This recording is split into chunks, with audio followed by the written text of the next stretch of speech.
pertanyaan untuk Mbak Titi Kamal. Selamat atas comeback-nya ke layar sinetron. Apa yang menjadi pertimbangan? Stripping.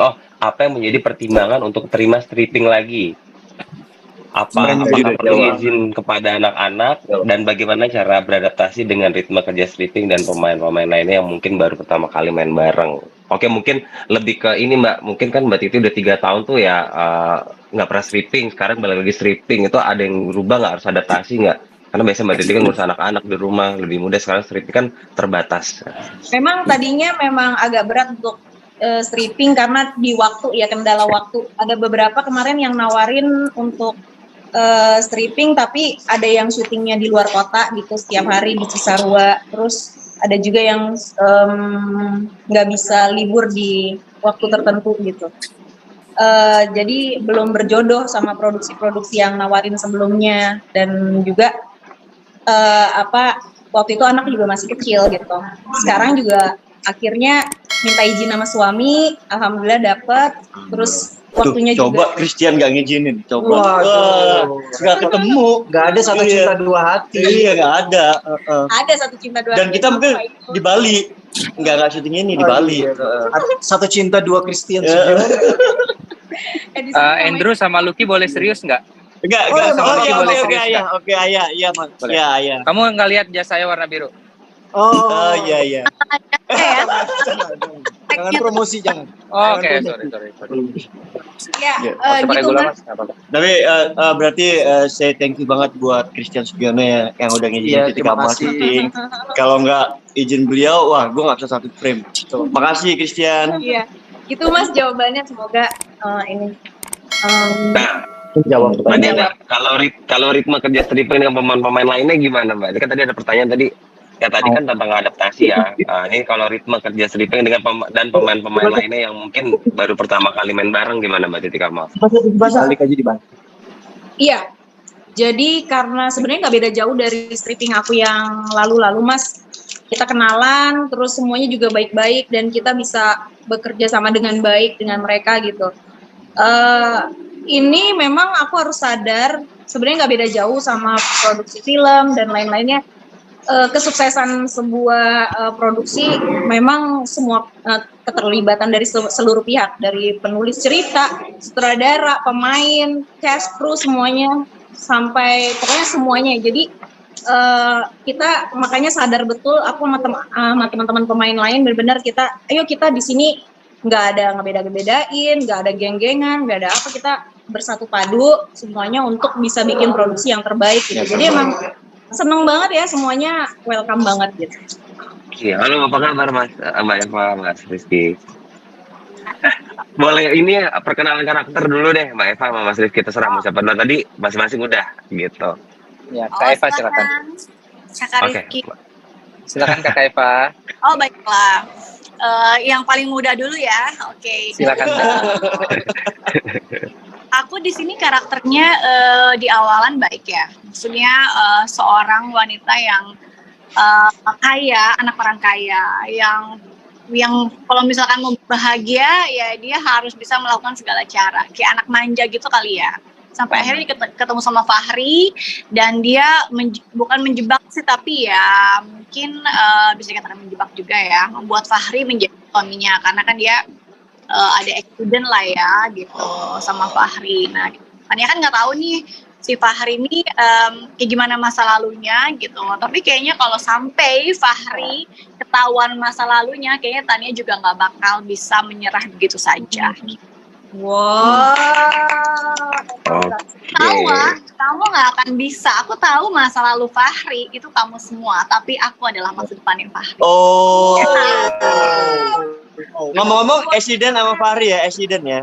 Accidentnya enak. Ya, biasa enak. lah. Accidentnya kecelakaan enak ya. Enak accidentnya. Mabok lalu dimabokin gitu, jadi mabok beneran gitu kan.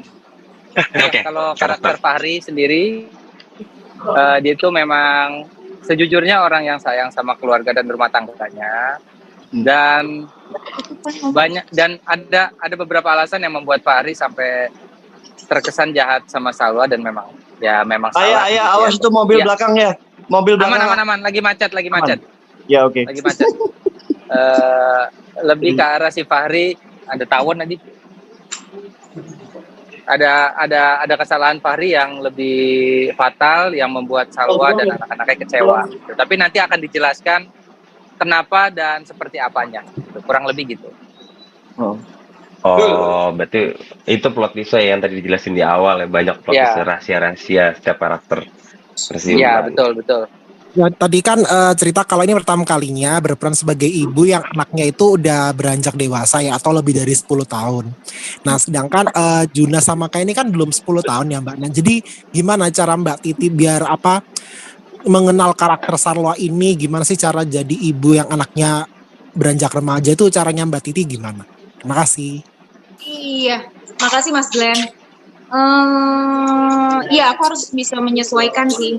Karena kan emang ini ceritanya ada dari mulai 20 tahun pas menikah dengan Fahri, terus 28 tahun saat anaknya ada yang udah 7 tahun, terus setelah itu 7 tahun kemudian. Jadi anaknya udah 14-15an. Harus lebih dewasa lagi sih. Sebenarnya waktu itu aku film Jailangkung sempat juga, tapi itu sebagai ibu tirinya gitu.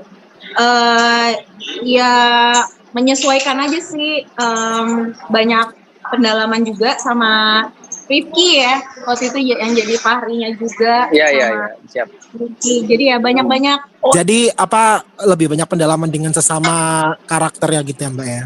Betul, jadi banyak pendalaman sama karakter. Dan sebenarnya Mas, kalau dari umur kan kayaknya aku jauh ya sama lawan main ya, sama Lucky, sama Fahri, sama yang lain-lain. Gak beda-beda jauh kok, gak beda-beda jauh. Malah kalau kita di samping kamu, nah kamu yang mudaan di bawah kita.